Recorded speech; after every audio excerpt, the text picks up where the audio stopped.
Good evening, everybody. My name is Patty Newberger, and together with my husband, Brad Wexler, it is my privilege to welcome you tonight on behalf of the Cornell Parents Fund Committee. Brad and I have been members of the committee since 2008, and it has really been a wonderful experience for us. Now, we have three Cornellians, one who graduated, Samantha, from the School of Arts and Sciences in 2008, Robert, who's an ILR, and he's graduating in 2015, and David, who is just entering Human Ecology, School of Human Ecology, and will graduate, hopefully, with your children. We sat exactly where you're sitting 5 years ago, and I can remember feeling so nervous because neither my husband nor I had gone to Cornell. Not only had we not gone to Cornell, we had never been to the Cornell campus before our daughter Samantha came to look at school. So we went and we moved her in and we sat here about to listen to Susan Murphy talk about Cornell, and we thought, this is such an overwhelming place. How will we ever navigate it? But more importantly, how will she ever navigate it? And I am here to tell you that it is such a welcoming university, not only to your children, but to all of you. And if you decide that you want to be part of it, Cornell really allows parents to be part of it. And in Human Ecology, the Dean of Admissions just said to us, we accepted your child, but we also accepted you as a family. And it's a very warm feeling to know that when you leave your children after high school, you think you're never going to be involved. But I promise you, if you get a call from anyone at Cornell to come to an event or to do anything, please do it, because you can become very much a part of this university, which is really wonderful. We are fortunate enough tonight to have Susan Murphy, who is the Vice President for Student and Academic Services, and she's going to talk to you tonight about campus life for your children and what you should expect, and it's actually really helpful. It's one of those things that you sit and you think, am I really going to sit here for a little while to listen? And Susan's terrific. Susan has served Cornell University as Vice President for Student and Academic Services since July 1994. She is a 1973 graduate of Cornell's College of Arts and Sciences. Susan has majored in history. She subsequently completed her master's degree at Stanford University and Montclair State College. In 1994, she earned her PhD in Educational Administration at Cornell. She joined the Cornell staff in 1978, following work as head of the guidance department at Chatham Borough High School in Chatham, New Jersey. And for 16 years, she worked in admissions and financial aid at Cornell, including 9 years as Dean of Admissions and Financial Aid. In addition to her current responsibilities at Cornell, Susan is a member of the Policy Committee of the Council of Ivy League Presidents, and she has also served on many statewide and national higher education boards. But most importantly, as all of you, Susan is a parent of two Cornellians, Sarah, who's the class of 1986, and Julia, the class of 1991. So please help me in welcoming Susan Murphy.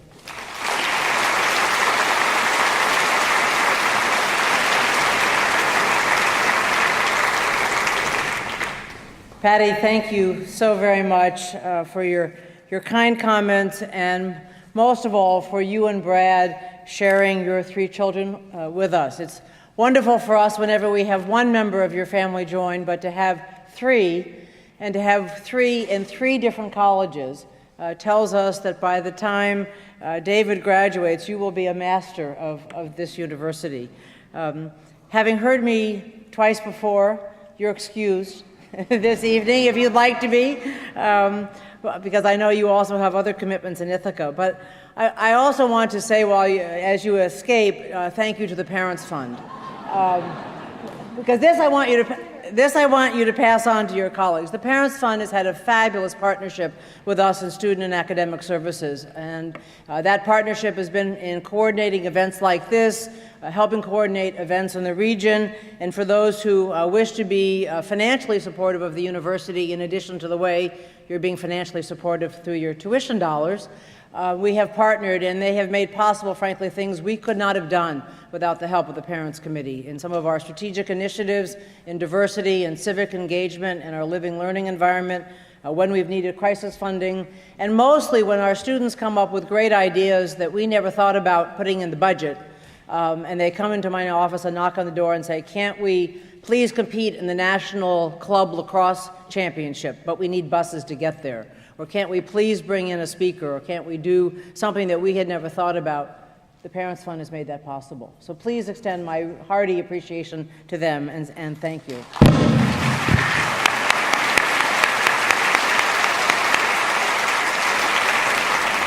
And I want to thank all of you for, first of all, for sharing your sons and daughters, or grandsons and granddaughters, whatever the family relationship may be, with us. It's an honor for us and a privilege and a responsibility we feel, just as you have for these last 18 years. And I also want to thank you that after what I know has been a long day, and one perhaps a bit challenging physically and emotionally, that you decided to stick around for a little bit to hear about Parenting 101. I want to assure you that this next hour is your hour. So I want you to take a deep breath. Just take the deep breath in. Remember to exhale, and relax. Your sons and daughters will not be texting you in the next hour. At least they had better not be texting you in the next hour or calling you, because they are with their resident advisor and having really the first community introduction to the university. This is the 2-hour session when our student resident advisors gather the students from the floor or the suite, and they begin to get to know one another as a community and begin to get to know some of what they want to create as a community where they are living. So I don't expect to hear any tingles or feel any vibrations, and if we do, and they're lost, they can't find their group, this will be the first good experience for them to figure it out themselves. I know it's a big day. I'm just curious, how many of you are sending your very first child to college?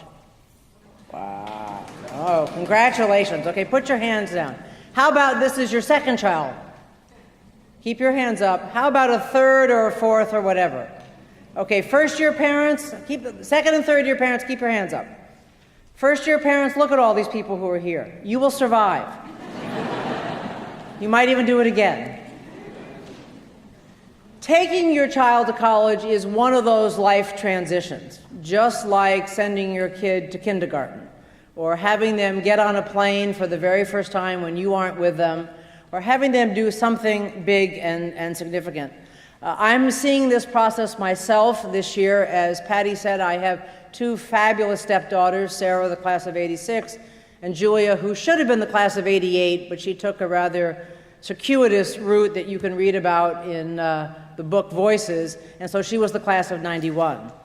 Julia's elder daughter is a freshman at her father's alma mater, University of Alabama Honors College, so I'm watching my older daughter be the parent of a freshman, and my younger daughter, who's always taken a slightly different path, has her son in kindergarten this year.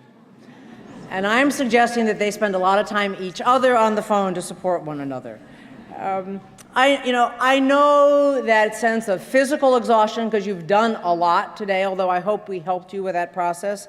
I'm sure there are a few tears that have happened, and if you've been keeping them in all day because you're determined not to cry in front of your child, you can sniffle a little bit in here. It's perfectly okay. I hope you're proud. You deserve to be very proud, because I'm going to tell you a little bit about this class that they are joining. And you're probably a little nervous. Nervous for yourself about what life is going to be like at home without your child, nervous for them about whether they're going to succeed. Let me suggest that not only are you feeling all of this, but although they will probably never admit it, so are their brothers and sisters. They've probably already scoped out the room that's available, or at least the half of the bathroom that's available. But there's a little bit of, I wonder what life is going to be like, particularly if the one that is left at home is now the only one left at home. And I will also tell you, as a devout dog lover, as most people who know me know, if you have a dog, I'm not so smart about cats, but if you have a dog at home and the dog has been particularly attached to this Cornellian, please take home a t-shirt that smells like this student, because your dog is going to wonder what's happened. Where'd they go? Where's my partner? So you want something that smells familiar, and your Cornellian will be happy that somebody's missing them besides you. So who is this class of the class of 2017? President Skorton will talk a little bit more about it tomorrow, but just quickly, your students are among almost 40,000 applicants who applied, the most selective year in our history. They are joining a class that's about 3,280. Should have been about 3,180, so everyone's in a bed. Some rooms are a little bit bigger than we thought they would be, but everyone's taken care of. Every state in the country is represented except for Wyoming and Arkansas. So if you have family relatives in Wyoming and Arkansas, please tell us. We'd love to round out the 50. And there are 51 countries just in this freshman class. There are actually 120 countries represented among the Cornell student body. So even though we love to call ourselves centrally isolated, or people describe us that way, this is a world community here in Ithaca. And it's truly one of the treasures about living here. It's one of the reasons I've made my home here now, as you've heard, 35 years, because it is a world community, and I find that extraordinary. About 12% of our class from those 51 countries are international. More than 20% are either African American, Hispanic American, or Native American, or some combination thereof. Almost 17% are Asian American. So we no longer have a majority population in this melting pot of our students. And we think that's pretty terrific, because that's the world in which they're going to be entering as scholars and as professionals. Women represent 51% of the class, a far cry from when I was here all those many years ago, when the ratio used to be 3.5 men to 1 female. And we used to say one dated an IC woman, one dated a Wells woman, one had a hometown honey, and we were left with a half a guy. But that's not true anymore.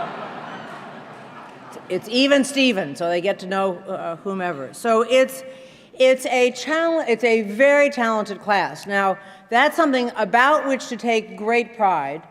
It's also something to think about, and we will tease the students, and sometimes they don't quite understand my sense of humor. But I want you to go with me on this. Most of your students, many of your students come from high schools that do not rank. I think about a third of you. Those of you who have high schools that rank, all your kids are in the top 10%, or maybe the top 12%. Now think about it. When they graduate, only 10% are going to be in the top 10% of the Cornell graduating class, right? You can only have a top 10%. So it's a daunting realization, if you've always been at the very top of your class, that maybe you're not going to graduate in that same place, because 90% of them are not going to be in the top 10% of their class. Now, we kind of cheat a little bit because we have 7 colleges, so we end up with 7 top 10%. But you put them all together, you put them all together, and there's still only 10%. So I want you to think about that, because when they get their first grade, I will almost guarantee it will not be an A. Could be an A-, could be a B+. Mine was a C- on a history paper that I was writing, and I was furious. I thought it was a pretty good paper. Obviously, my teacher didn't think so, and when I went to see him, by the time I left, I understood why he thought that. So it's a recalibration, and I'm going to talk a little bit more about that. As Patty mentioned, we think this is a pretty special community. Obviously, I have a bias, as you can hear. Both of my children went here. I went here for 2 degrees. My husband had his PhD from here, so I will admit to bleeding Cornell red. But I do think that you will find that there's many aspects of what this institution is about. Some would call us the first truly American university. We do serve as New York State's land-grant university, which means we have a commitment to share what we do on this campus with the people of the state of New York expressly, but increasingly also the people of this country and the world. We take their issues to inform our scholarship, and we take our scholarship to try to partner with them to address their issues. So we may have the most theoretical work going on, and we certainly do in the basic sciences and humanities and others areas, but we have also an extraordinary amount of applied work, and that is a very unusual combination. And in fact, we're the only school that is a member of the Ivy League and also a land-grant university. We sometimes laugh and say we have 1 foot in the Ivy League and 1 foot in the Big Ten, and we mean that in the best way. We also know that your sons and daughters are bringing with them an enormous set of academic talents, which I've just described, but also wonderful interests and experiences. And I have come to admire what my colleagues at Beloit do every year. Some of you may have seen this publication. It's called the Beloit Mindset. And what 2 of my colleagues at Beloit do is they write about what are some of the experiences the class of 2017 have had, to remind us old guys and gals how the world has changed since we went to college or whatever. And I want to just share, it's a list of some 60 items. I'm not going to read all 60, but let me just share a few that caught my eye. So this class is described as a sharing generation, having shown tendencies to share everything, including possessions, no matter how personal. Sometimes makes a challenge in the living environment when they aren't wondering where their things went. They are a group where having a chat has seldom involved talking. Gaga has never been baby talk. Their TV screens are getting smaller as their parents' screens grow larger. The rites of passage for these students have more to do with having their own cell phone and Skype accounts than getting a driver's license and a car. They've never attended a concert in a smoke-filled arena. Lucky them. They've never even had to go to their friend's house to study together. They just get online and on the phone, and they do it all electronically. And their parents' car's CD player is just so embarrassing and ancient. And the list goes on. And I will admit I've been around long enough that I don't even understand some of these. I'm so far out of it. So it's a good reminder for us what their experiences are and why, I will tell you, working in an institution of higher education is absolutely the best job in the world. You can't possibly get stale. You won't survive if you do, because there's this new energy that comes every single year. And if we didn't get what we wanted to do quite right last year, we can take a deep breath over the summer and try it again this year. And so it's just a wonderful renewing opportunity. You will probably see in newspapers galore many articles and advice for parents. And it's a little dicey to try to talk about those issues without putting strictly my own bias. But I do want to share some things I've learned over the 19 years now I've been the Chief Student Affairs Officer, and also watching how my husband dealt with his 2 daughters, my 2 stepdaughters, particularly when Julia called and said that she was stopping out after the fall semester. Well, she came in the spring semester of her freshman year. And not only did she stop out, but she decided to follow the Grateful Dead for 2.5 years. And watching her dad navigate that, he kept me far away from the phone because he knew I was incapable of not asking a million questions. What are you doing? Why are you doing this? Where are you? Are you out of your mind? And he just kept the phone lines open. And sure enough, one day she called and said, "Dad, I'm ready to go back to school." She went back to a local community college, got her grades back where she was comfortable that she could manage academics, came back that summer to Cornell. We were convinced solely to prove to her sister that she could do the same level of work that her sister did, because her sister had already graduated. And then, to our shock but absolute delight, she decided to return to Cornell. And then, to our complete shock, she decided to live at home the first year she returned. Because she, at that point in her life, so she's now 25, perhaps 24, 25, she knows she's got to be serious about her academics. She's switching majors, and she doesn't want to be distracted. So she was in a very different place then to be a student than she was when she was 18. She just frankly wasn't ready to be in college. And I give her enormous credit for being smart enough to recognize that, and her dad patient enough to wait. I'm not sure I could have done it had I been the only family member involved.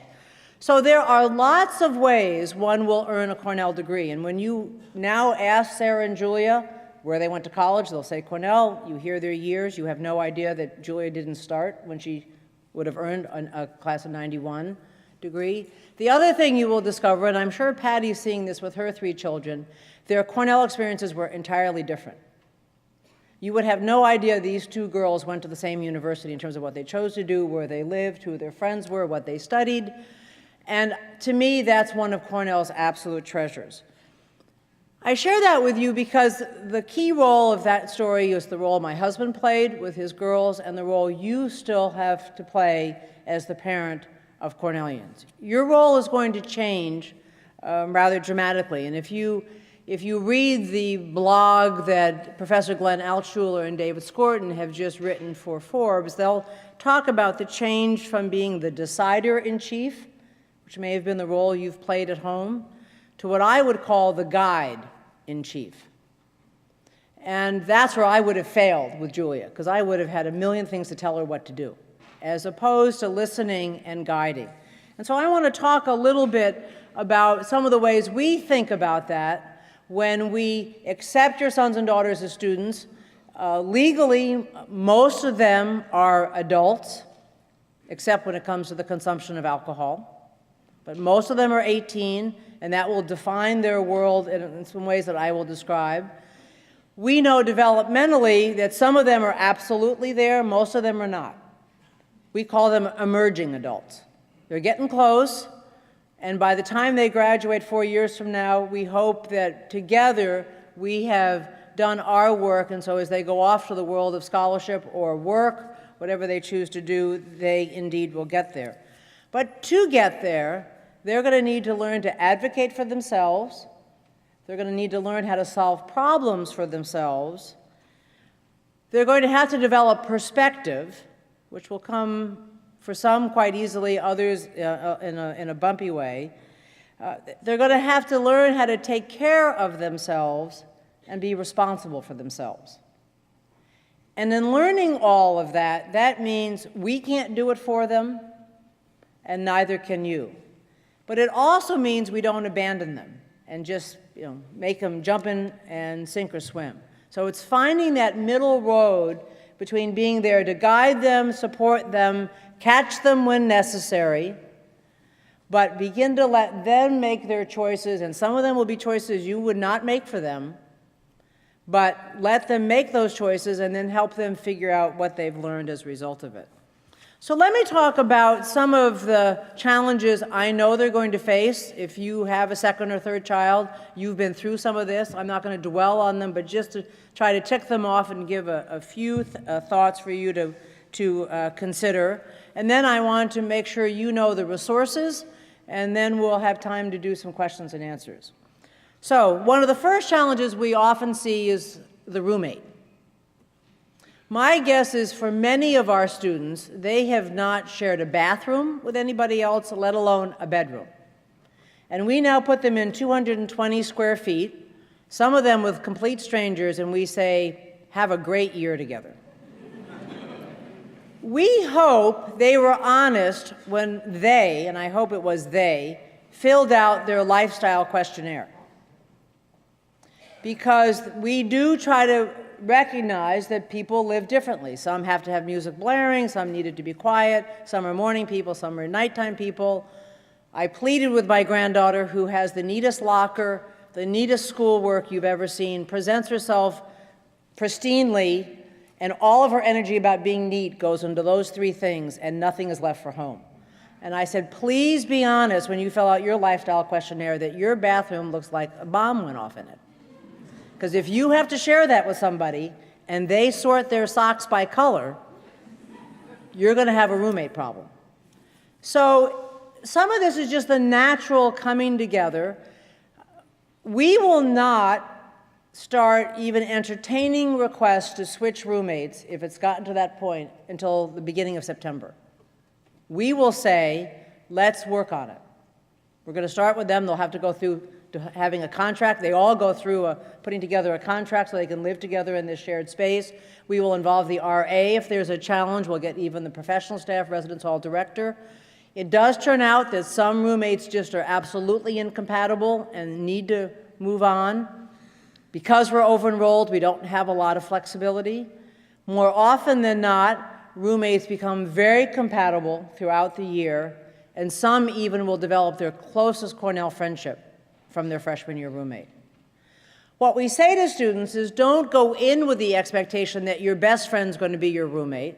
What you want to accomplish is at least you have a compatible working and living arrangement.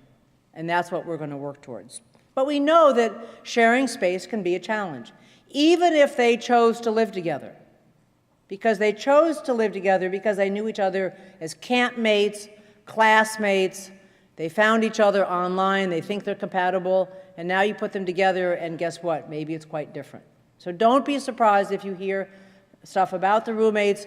That's why we have upperclassmen who are trained as resident advisors. It's also why we have professional staff in all of our residence halls. They are the residence hall director, and that is one person's name and phone number you need to have before you leave. So roommates, number one. Second will be the first exam. I've already referenced it a minute ago, but trust me, they will not, it is unlikely they will see grades that they are typical, they're used to seeing in high school. And that doesn't mean they're going to flunk out of Cornell. It doesn't mean they've gotten stupid all of a sudden. It doesn't mean they're a failure. It doesn't mean that their career path to be a doctor or a lawyer is gone on that first paper. But it does mean they need to figure out, did I not study well? Did I not understand how I was going to be tested? Are the skills that I learned in high school to study, and some of your sons and daughters have frankly not been challenged enough in high school, so they don't have superb study skills. Others come with terrific study skills, but they're very different than what they need here. Again, we have lots of resources, and the best thing for them to do if they're surprised by a grade is to go talk with a faculty member and see what transpired. You're more than likely going to hear about changes of fields of study. That's a normal process. You may have a career path in mind for them. That may be what they end up choosing to do. But I'll share with you Cornell's bias. Our bias is they should ultimately choose their own path. Now, we know that makes for some difficult choices at home if the families had in mind this one's going to be the whatever. But I ask you to listen to what they're saying. They may find out a passion that they had never even known existed because of the enormous array of academic opportunities they have here. Some of them will also change majors each semester for the next 2 or 3 or 4. By the time they're juniors, they got to pick one.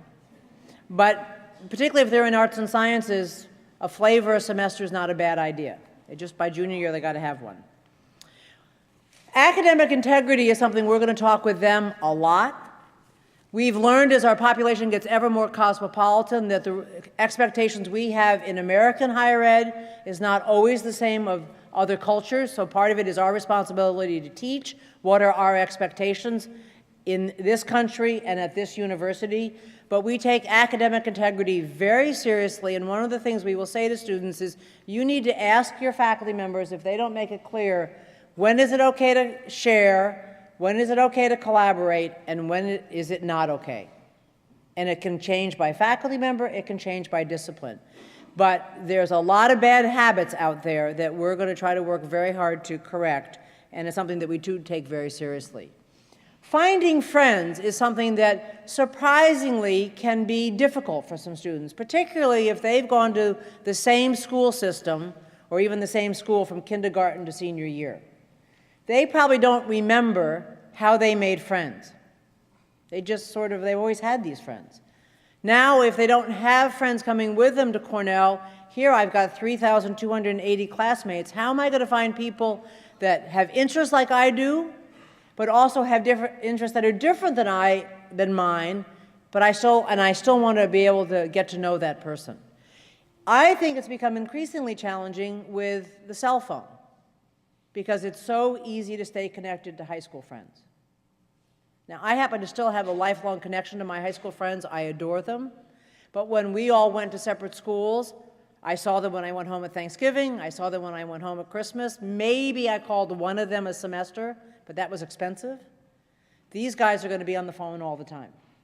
And that's great for maintaining close connections, but they need to find the friend group here. And so if you're hearing from your son or daughter, I can't find anyone I want to spend time with, give them some guidance and advice about how they can do that.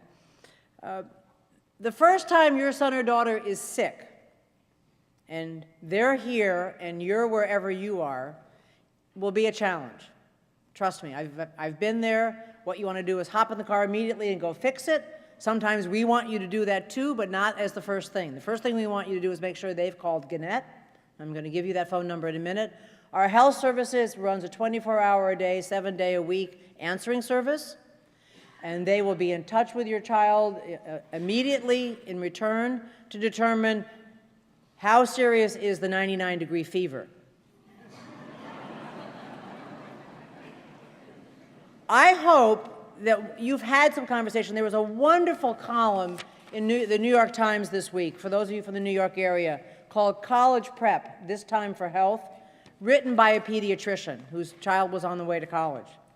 And here was some advice that she gave that I want to pass along to you.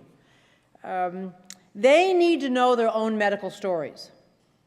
They need to know themselves what drugs they are allergic to, what are their chronic medical conditions, and they need to own those, and we want to pair them with our physicians to help them. They need to carry their own health insurance card. That should be right there with them with their ID card. They hopefully are up to date with their vaccines. And then they need to know how to deal with some of those life challenges like relationships, sexual behavior, alcohol, drugs. If you have a family with alcohol dependency, I hope you've had a conversation with your child about that, because very often that's inherited, and now they may have to confront that. If they have been struggling with a mental health issue, we treat that like physical health. It's just one of those organs that needs some help. We have many, many, many supports, but we want them to begin to take responsibility and know the resources that we have. And I hope this is a conversation where you know their medical history better than anyone, other than perhaps their own physician. This is not the time to hide.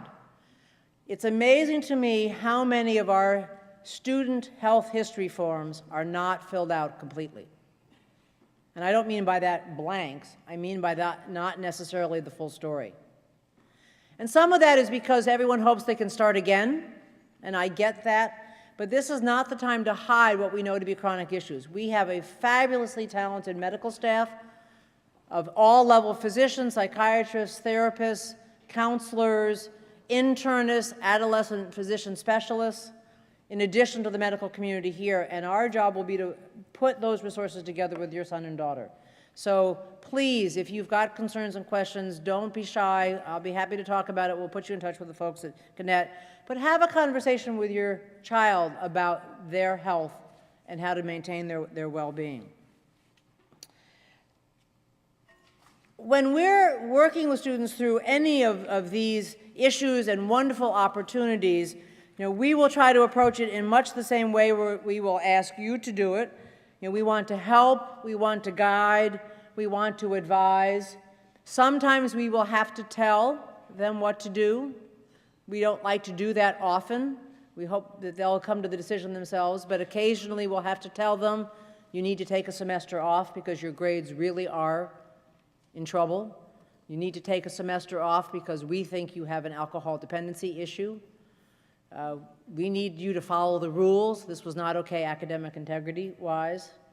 But more often than not, they know what's right and wrong, and we just need to be there as a mirror for them, to listen to them, to support them when they're trying to make the tough choices. And we were all 18, 19, 20, 21 once. When they know what the right thing is to do, but they're with a group of peers that are making different choices, there's nothing more difficult than to make what you know to be the right decision and go against the peer group. And boy, that's when we need to do our work the best and where you need to be as supportive as possible. And that's something especially to listen for. So you obviously are the most important resource. I guarantee you will hear some things before we will. This generation is much more connected with parents than we were. Part of that technology makes it possible. We did a survey of our undergraduate students, as we do every other year, and learned that particularly for our female students, they're likely to be on the phone every day, particularly with their moms. It's not clear to me who's calling who. Staying in touch is vitally important. I personally am not a big fan of the daily staying in touch, because then when you don't hear daily, you'll panic, and it's only because they're busy. The sweetest thing I heard my daughter say to me when my granddaughter went off for her week of service before college was she had not had a phone call from her daughter in 4 days, and it was driving her crazy. And I thought, yes, Caitlin is doing just fine. So, but do talk with your son and daughter about sort of what your expectations are, what you want. I also will know that if something goes awry, you will hear that. They may not always close the circle and tell you that things are really okay. One of my classic memories of when my cousin was here as a freshman and he took his first exam, and it was one of those grades he'd never seen in his life. It was actually his dad is my first cousin, and of course he immediately calls home. Then, turns out the grades in this particular class were put on a curve, and he ended up with a B- on his first physics exam. Not so bad as a college freshman. He forgot to call home and tell his parents he had not flunked the exam. He had actually gotten a B-. And so I get the call from his dad saying, is he okay? Is he okay? We haven't heard anything. Is he there? Well, he was off at track practice. He was doing just fine. So when you get a panic call, check back in at some point to make sure things are still okay. But you will be a vital resource. I'm going to give you a set of numbers that I want you to have, and I hope we're getting them all with your student as well. So the most important number is the Cornell Police. 255-1111, or 911 if you're here. We have a wonderful police, highly trained at 607-255-1111. They're there 24 hours a day, 7 days a week, 365 days a year. If you have a crisis at home, heaven forbid, something awful happens to a family member, I might suggest you call the police to say you have a crisis message to deliver your child, as opposed to calling the kid on the cell phone, because you don't know where they are. You don't know if they have a support system around them. You call the Cornell Police, say there's a crisis at home. They will call our crisis counselor. We will work to make sure someone is by your kid's side if you have to deliver a really bad piece of news. Hopefully it never happens, but trust me, it does upon occasion. So Cornell Police is a 24/7 number. The Gannett Health Services, as I mentioned earlier, is a 24/7 number. That's 607-255-5155. You too may call them. When your child calls you and says, "It's 104 fever I have, Mom, what do I do?" Call Gannett. They'll probably call to get them transported someplace. So those are your two emergency numbers available all the time. Another very helpful and important number is our Dean of Students. That's 607-255-DEAN, D-E-A-N. Kent Hubble is our Dean of Students. He oversees a staff who do residential programs, student support, fraternity and sorority, student activities. It is not monitored 24 hours a day, but his main role is as student advocate. He was the effort and the brains behind this book, Voices. If you did not pick up your copy at Barton Hall, you could get in touch with his office, and we have one of these for everyone in every family, one per family. It's a wonderful compilation of essays, reflections about what it's like to be at Cornell. This will get on the web later this fall, but you're the lucky first class, and there's a hard copy waiting for you. I mentioned earlier, I hope before you leave, you will know who the residence hall director is responsible for your child's residence hall. These are our professional staff in residential programs. Almost all of them have a master's degree. They supervise the student RAs. They partner with the faculty in residence, and almost every residence hall has a faculty in residence, and they are a wonderful resource to you. I'm not going to give you that big long list because there are many residence halls, but before you leave, figure out who that is. Tomorrow, after the President's Convocation, there will be college convocations, and you will be hearing from the advising staff in each college. That's another phone number you should take down. Every Cornell student will have his or her own faculty advisor, and that's a superb and critical resource. But they are also faculty members who teach and research and are not always at the other end of a phone. The advising office can be a great resource if you have, particularly if you've got questions about graduation requirements, AP credit, other concerns that you may have.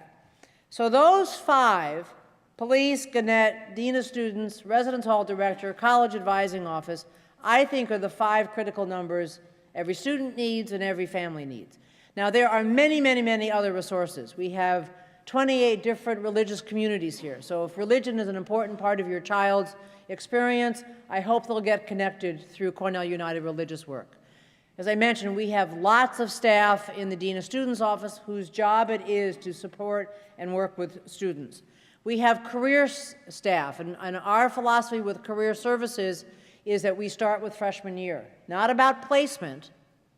We start with helping the student figure out what are their strengths, what are their interests, how will those change, what kind of work opportunities can they get here, what kind of work opportunities can they get in the summer.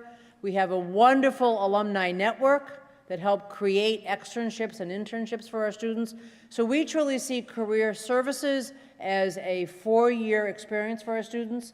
We have a university center, and each college have resources as well. So many, many, many areas. There's also a wonderful parents' website at Cornell that will have links to critical resources for you. We sent you a family guide. I hope you have it. Your students also received a student handbook. Our research tells us you read it more than they do. That's perfectly okay. They wouldn't read it at all if we called it a parent handbook, so we do give it to them. But once they're here, this is not a resource they will use very much. So don't be shy about using it. And then there are lots of other resources out there. I happen to be a reader, so there are books about letting go. There's also a wonderful article that says don't let go too soon. Making the most of college. Students, this is based upon some wonderful research from students.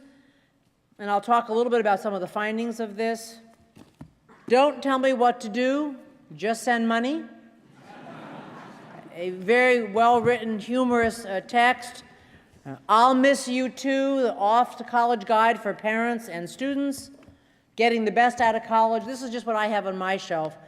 If you're like me and you still like to go into Barnes & Noble or whatever bookstore you have, there's lots of stuff. It's just interesting to read and kind of put this in perspective. Let me just share with you a couple things that we will tell students, and I will be telling them over the course of the next couple of days. I hope that they will be very conscious about getting to know faculty. Now, this may sound silly because they all know their high school teachers particularly well, but it's different if they're in a course like this to get to know me if I'm the instructor. Well, how do they do that? Well, they would come to my office hours, because I will post those. They would come before class or after class to come talk to me.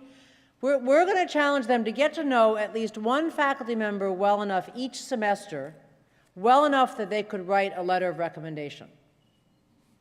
Now, if they take half that advice, they'll end up with 4 people who know them well enough to write letters for med school, law school, a job, an externship, never mind the advisors they've had through clubs and organizations. So talk to them periodically about their faculty members. They've got an advisor, they've got faculty living in their residence, et cetera. We're going to suggest that they get involved with something beyond their academics. Not 10-somethings, but something. We know that students who don't do well here academically is not because they're not capable, but they don't manage their time very well. And getting involved in employment or an activity, particularly one that is fun for them, helps them schedule their time, and then they will be better students. So it may be trying something new, it may be doing something that's familiar. They will have to do physical education, one of the Cornell's odd requirements, but a fabulous thing, I think, because it just is good for them. But there are club sports, as you heard this afternoon, a cappella groups, musical groups, political groups, religious groups, there are 1,000 student organizations. So there's something for them to do. And don't be afraid if they say, Mom and Dad, I want to get involved with it. Don't be afraid if they say one or two. I don't like to see the list of 10, particularly first year, but one or two is helpful. And that also means employment. Research again and again tells us that students who work on campus a reasonable number of hours do better academically and are more satisfied, because they're building a connection to the university different than just being a student. We hope that they will learn to ask for help. I've talked a lot about help. Again, that may seem obvious, but there are a lot of type A's in this class, and they may not have had to ask for help before. And they think that's a sign of weakness. You and I might know that learning to ask for help is a sign of strength and a sign of confidence and a sign of knowing yourself well enough that I'm doing well over here, but I need some help over here. And so they're going to hear from us a lot. If you learn anything at Cornell, learn to ask for help. We're going to ask that they stretch their comfort zones. We're going to be exposed to a couple of programs during orientation that will put them outside of their comfort zone, perhaps. Some of them have done that already. I was at the coming together dinner for the students who were on Outdoor Odyssey. And I was talking to some students who had never hiked, never camped, never been out of the city, and they'd just come back from 6 days of a backpacking trip. And I thought, you can just check stretching your comfort zone right there. You know, what a wonderful way. And when I asked a student, whatever possessed you to think you could do this, and you wanted to do it, I wanted to do something new and different. I figured it would be a small enough group and I would have a group of friends by the time everybody else showed up. And that's exactly what accomplished. So stretching their comfort zone. We hope they make wise choices. They'll make some mistakes, but we hope they make wise choices. We will tell them, do not swim in the gorges. This is one of the things I tell. Do not swim in the gorges. It is illegal. That's not always a deterrent for them. It is life-threatening. And so I ask you, hiking in the gorges is fabulous. Enjoying the overlooks of the gorges. We couldn't be more grateful for what nature has given us, but it is life-threatening to swim in the gorges. So that's something I want to be unequivocal about. I hope that as they go through Cornell, they will learn to develop some wonderful resilience. They will become immensely resourceful, and they will have terrific resolve for whatever it is that they want to accomplish in their lives. So with that, let me conclude my commentary this evening by again just saying to all of you how thrilled we are that you are joining us at Cornell. This will be a fabulous journey. Students will tell us that fall semester freshman year seems like it takes forever, and then all of a sudden they're seniors. Part of that is because there's so much that's new, doing laundry, meeting people, getting to class, figuring out what you have to read when you don't have daily assignments. It can be overwhelming to them. But don't be shocked if they are able to come home at fall break or spring break. They tell you when, Thanksgiving, they tell you when they're leaving that they're going back home to Cornell. Now, parents don't always like to hear that, but you should take that as a great sign that they have found their place. And many of us have had that experience ourselves. I consider myself just privileged beyond all measure that my career has been in this institution with students as challenging and as interesting as your sons and daughters. There's simply no better job in the world, and getting to know you along the way is the icing. So thank you so much. I'll be happy to answer any questions any of you have. Welcome.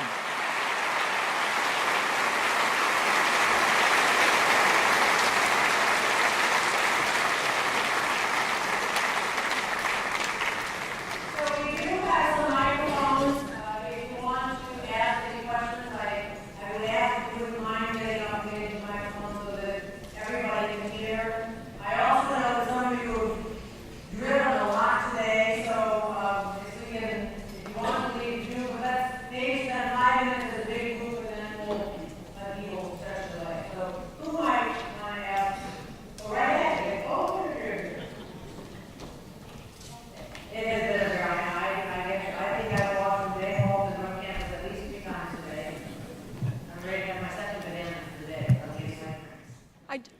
would like to know about the Parents' Weekend. We live 1,600 miles away, and so it's not easy to come. And then I'd like to know, like, what times the kids, maybe like Thanksgiving and stuff, I don't even know. Do we need to make arrangements? Can he stay? So first year Parents' Weekend is a wonderful opportunity for parents to come back and see Cornell now through their child's eyes, and they'll tell you this is their university. We probably get a third of the freshmen who have their families come. So, if it's possible, they can feel that having the vast majority will not have their families here. It's a weekend where we will run seminars by our colleges, although we talk a bit more. Bill and what you'll hear tomorrow about the academic program. We'll talk about housing options, we'll talk about career services. So it's taking everything that's good at this level, taking it down a little bit. Many people who don't have their parents live with roommates who do have their parents, and those parents kind of sweep up the kids and say, come with us, we'll take you to dinner or whatever. So I would say at a distance, if it's something that you really want to do, it would be terrific, but don't feel an obligation at all. And your child will not be the only one at Cornell whose family is not able to come. Fall break will come on the Columbus Day weekend. That's when there will be no classes that Monday and Tuesday, so obviously Saturday, Sunday, Monday, Tuesday. So it's a chance for them to leave the campus if they wish. They don't have to, and many don't. They just stay here, stay in their residence hall rooms, and take a deep breath and enjoy the campus without the pressure of having to be at class and whatever. Thanksgiving, most of our students will leave. They'll either go home or they'll go home with a friend who lives closer by. Not everybody will do that. I think we may, I'm probably going to see if any of our staff are here. We may consolidate them if they're staying in the residence hall. I know, for example, at the semester break, some of our international students cannot go home. They're here for the year. We will consolidate them into a single residence hall so that we don't have one student, as the only student living in a residence hall. It's scary for them and it's not safe. I honestly don't know what we do at Thanksgiving. I should know that, you think, after all these years. Our classes this year will run technically through Wednesday midday. They should check with their faculty members. Sometimes faculty members cancel the classes on Wednesday morning. Starting in the fall of 2014, Thanksgiving will actually start on Wednesday. We're changing the calendar a bit next year in the spring and the fall. If they're going to be flying out of here, I would encourage you to make those reservations either from here, Binghamton, or Syracuse sooner than later. And then they'll have exams. Exams will be done before Christmas. And as pretty much as soon as they get into class, they'll be able to figure out when their final exams are if you don't already have their transportation home. Answer? Okay. Anybody else?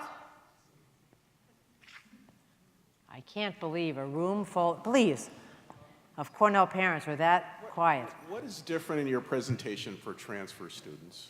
So for transfer students, it's a good question. I don't give a parent one, but for transfer students, we'll talk a little bit about what's the nature of their transfer experience. Some of our transfer students have never left home either. They've gone to the local community college, so yes, they are 2 years older, but sort of this whole issue of leaving home is the same for them as it is for the first-year students. Other transfer students have been away at college already. They formed a community. Now they're having to do it again, so they bring with them some skills, but they're also trying to break into a community that feels a bit formed already. So it's one of the reasons why on West Campus we will put transfers together in a suite, but we will embed them with a group of other students. So they have some people they can feel just as lost with, but we have other Cornell students who will embrace them. We will talk with them a little bit about academic programs differently because they've got less time if they're in, let's say, College of Arts and Sciences to figure out their major. They don't have 2 years, they've got 1.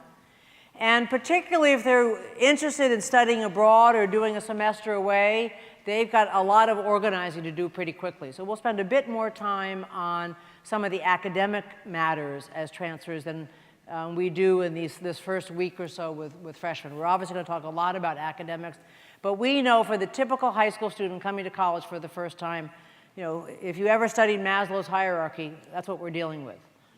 We're talking about food and shelter today, and then we get to self-actualization a little bit later in the semester. And that's just natural. And transfers make some of that more quickly, because they've already done it. So those are some of the differences. Please go, and then we'll. No, get right behind you. Stand right behind her in line, and then you'll have your spot.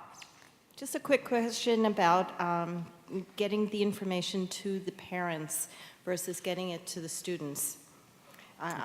We didn't know anything about this this weekend, anything. It just goes directly to them. So let me talk about that in two different ways. I'm going to talk first about health records, and then I'm going to talk about academic records.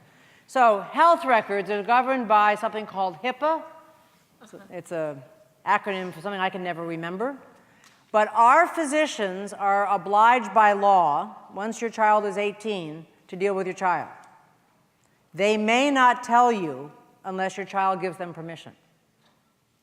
That's what's written into federal law. Now, if we're at life and death, we're going to figure that out and be in touch with you. But they could have the 104 fever, tell us at Gannett, not tell you, and we may not call you if we've got that under control.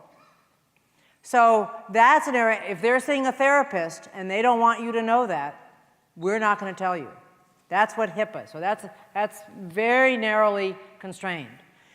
Most of our students will sign a waiver that will permit the conversation, and if you want to be in conversation with their physicians, that's a discussion you ought to have, because it often is a very helpful thing that we are partnering with this. But they're the ones that are in the driver's seat. Then there are the academic records, grades. We have as a policy that we share the grades with the student. We don't mail them, they're online. And that's a conversation you and they ought to have about how are you going to find out about those grades, particularly if you're paying the bill. I sort of tease my daughters saying, they're your grades, but we're paying the bill, so you want us to pay the bill? We need to at least know how you're doing. We will be in touch with you if there's a crisis emerging, if your student, and we've had this happen, your student is not enrolled and you think he or she ought to be. If they're not enrolled, we're going to tell you they're not enrolled. And if you are in a real panic and you're talking to the academic advising office, we're going to try to have it not be a total 20 questions. But we don't, as a matter of policy, because they are the student, this is their academic experience, we don't, as a matter of policy, just send you a copy of the grades. So talk with your kid about how you're going to exchange that information. It's important. Yes, sir. The lady there mentioned about she being 1,600 miles away. I come from a place which is 15,000 miles away. Congratulations for being here. We're delighted to have you. The challenges that might pose are probably a little bit different from her case, but that's not what I'm asking you about. I wanted to first of all thank you and share my impression, having been here for the last few days since the international students got their induction starting a few days back. I think it is an absolutely wonderful mechanism you have here to get started together. And I felt, along with my wife here, extremely welcome in every single session we went to. And what I actually want to ask you about is there is a problem of plenty here in terms of choices, options, availability. Of people. In the last 4 days we were here, we walked into that many colleges, met professors, spoke. Everybody is available. And everybody says they can, do this and that if they are approached. And you briefly mentioned about time management, and which I think is probably the common challenge every single one of the students that are joining here today is going to face. Because they have 500 things available every single day. No. So what is your comment on that? I would just like to know, how does one get around to doing that? Because it is a problem of plenty. Well, it's very interesting that you say that.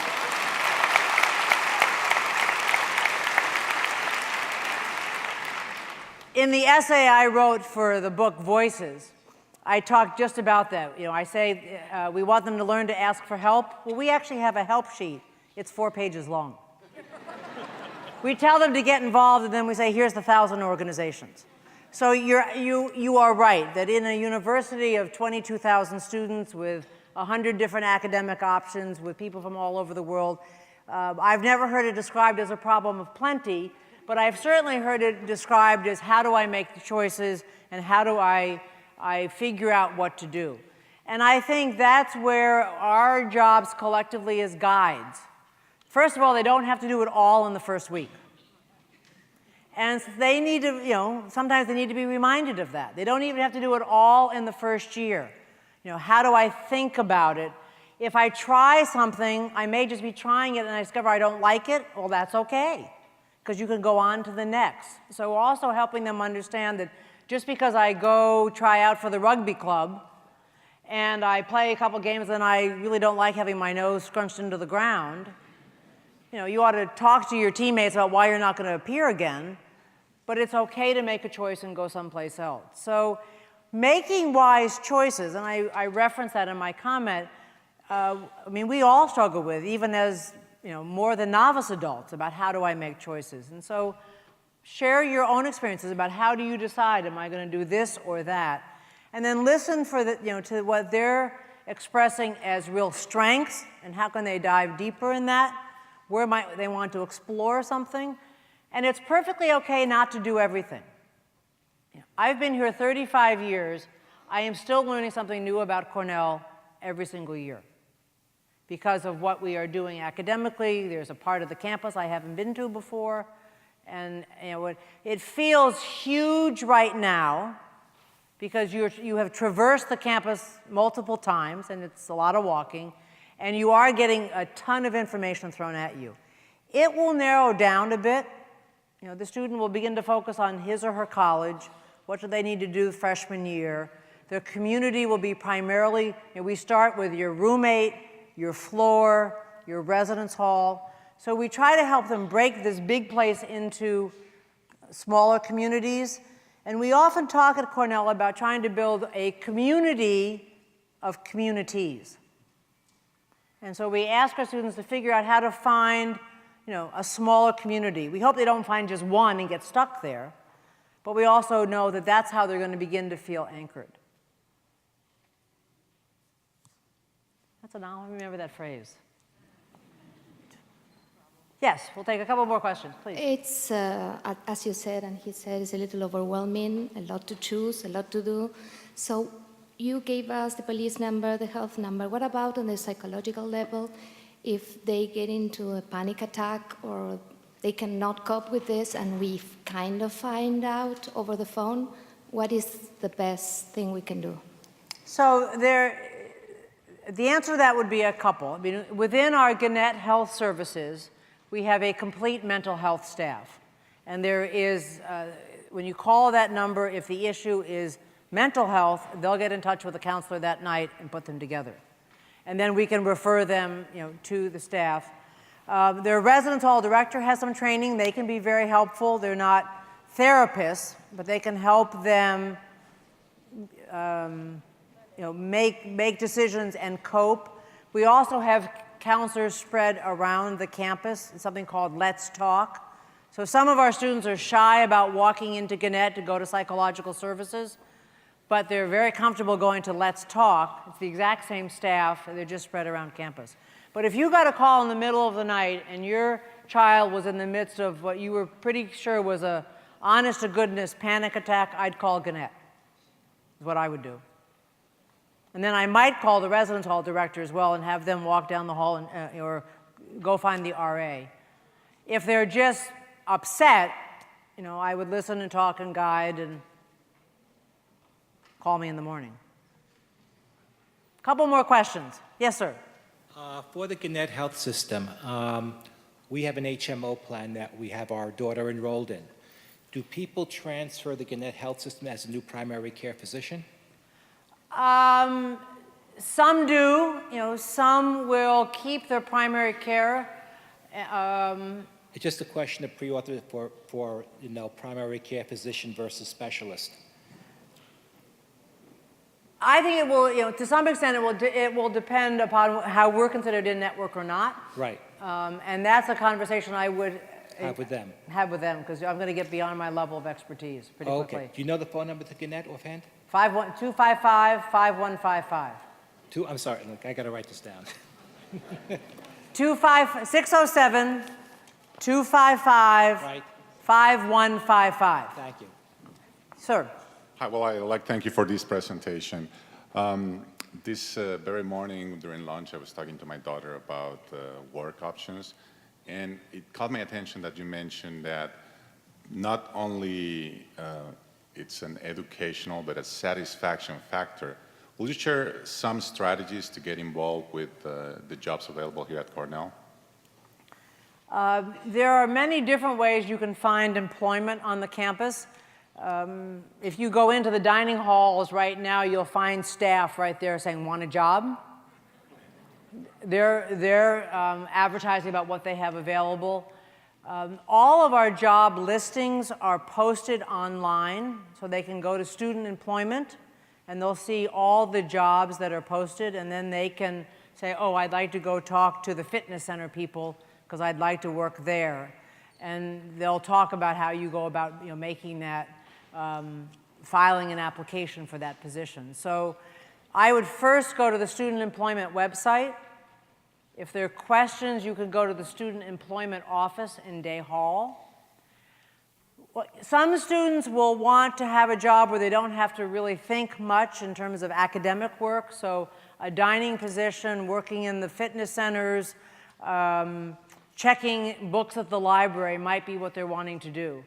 Other students might be more interested to work in an office or perhaps find a way to work in an academic setting. So some of that is just worth talking with your son or daughter about what kind of job is she thinking she might be interested in.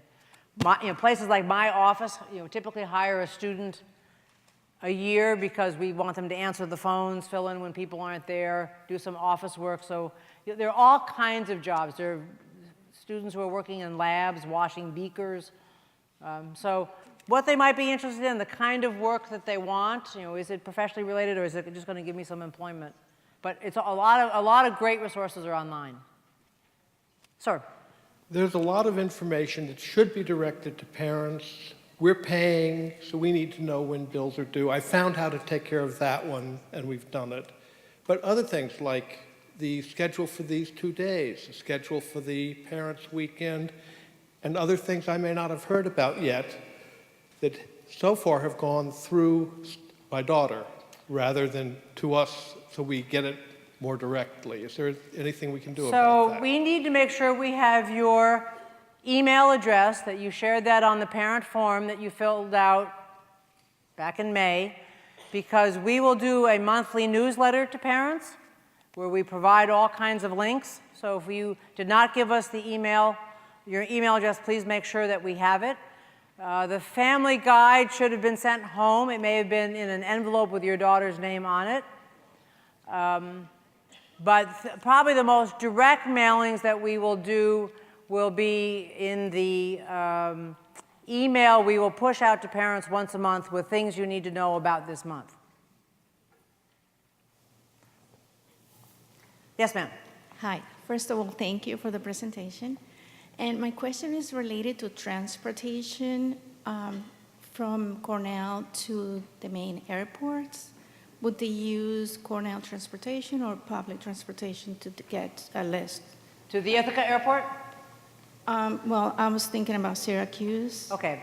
So Cornell will not provide transportation to the Syracuse Airport. There is a limousine service. It's not really a limousine, so don't get excited about it, but they call themselves a limousine service. It's a van service that does go to the Syracuse Airport. So you can make arrangements to do that you can make a reservation and that they'll take you up to the Syracuse Airport. I don't know the name of it off the top of my head, but there is that available. Another piece of transportation I would just make sure you all know, if you have any connection to New York City, we run a campus-to-campus bus. You may have seen it. It runs 3 times a day. Actually, anybody can take it. It's a wonderful bus because it's not as crowded as the short line bus, and it goes from 3 stops on the Cornell campus North Campus, Central Campus, and the B lot, and it stops at the Cornell Club at Midtown and the Weill Cornell Medical College. So it's got Wi-Fi service, it's got food in the back of the bus, and you can register for that online. All you have to do is type in campus to campus bus, and you can make a reservation for that. So that gets you back and forth to New York City. There's also public bus service from the bus station downtown, but I highly recommend the campus to campus bus. Takes about 4 hours door to door. So don't ask how fast they're going on Route 81. Let's take these last two questions. Sir, you were up first, and then we'll go over here. Thank you for the very informative presentation. I have a question related to mental health. So if a student has a mental health issue, and maybe that student choose not to tell the parents, but maybe choose to tell your healthcare professional, at which point the problem becomes sufficiently severe and you say, okay, now the parents need to get involved? So that will be the decision of the therapist. And not being a therapist, I don't know that I can exactly say when they'll make that decision. But it will often, if the therapist is pretty convinced that you need to play a role in that, they'll spend time talking with the Cornell student about, okay, how do we involve your parents? And what they'll typically recommend is that they have the conversation with you. Every once in a while, we will not involve parents really at all, because that's the source of the problem. You know, I'm just being medically accurate. It's not typical, but sometimes that is the source of the problem. If we think that the student needs to take some time off, because it's like someone who's got cancer and they have to take a semester off because they've got to get chemotherapy. Sometimes people with mental health issues need to take a semester off because they've got to focus on that. Often that's when we'll say, okay, now it's time, we need to figure out how we're going to bring your parents into this conversation. But it will always, and this is the code of professional ethics of the therapist, they have to take the guidance from the client unless it's really life and death, and then we'll, as I said, we'll be in touch. But HIPAA rules are very, very stringent. I guess we got a couple more questions. Okay. First, so excited to be here and so proud of my kid for getting accepted, and what a beautiful campus and a great presentation. So thank you. Thank you. So with that excitement and passion, I'd like to know how to get involved in the Parents Fund. How to get involved with the Parents Fund. Elizabeth Webster, who is standing in the back, is the person you want to talk with as you leave here, and she will give you the answer to that question. Wonderful. Sir, over here, and then we'll come back over here. Yeah, my question relates to alcohol and substance abuse. Yep. What kind of efforts or programs do you have in place on campus to try to minimize binge drinking, substance abuse, not only on campus, but within the fraternity system?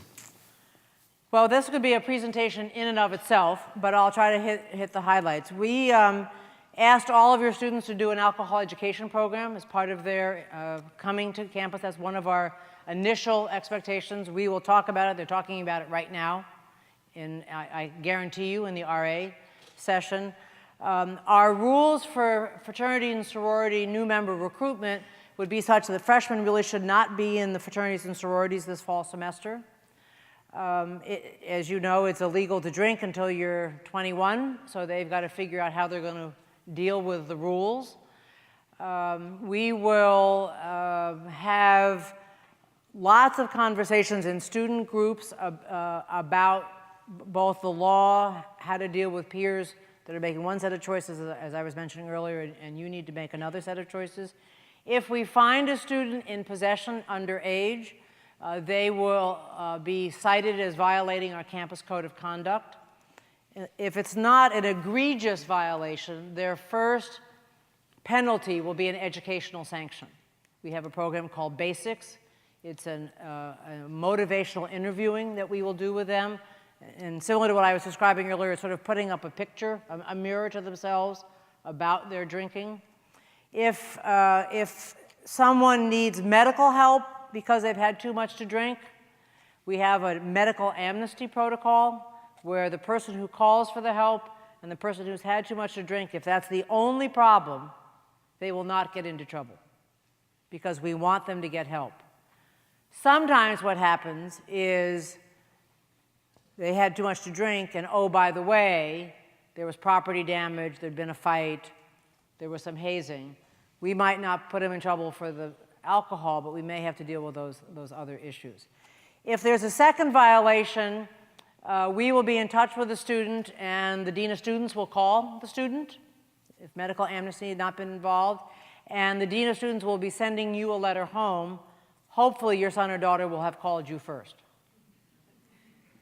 And if it's a third violation, you'll hear from our judicial administrator, particularly if it's in a short period of time, and we may often start a conversation about it's time to take some time off.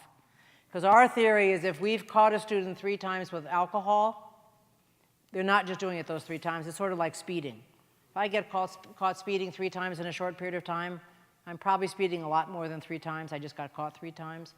So that to us is an indication that we have an alcohol dependency issue. Alcoholism is a disease, and they need help managing that disease. So we'll encourage them to take some time away, get healthy, and then come back.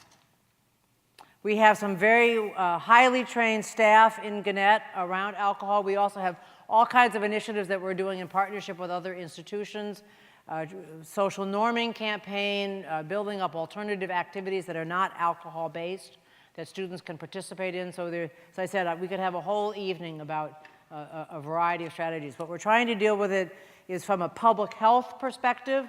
What's the environment we're creating? What's the enforcement we put in place? What's the education that they need? The issue that I would say is they know all the laws, they know all the reasons why they shouldn't drink. The peer effect is just a huge issue. They had to deal with in high school, and they're having to deal with here. And our students are stepping up, and we have a wonderful group of students who've just gotten themselves organized called Cayuga's Watchers. And there are a group of students who are trained, who are going to go to social events if they're invited by the host. They will be sober while they're there.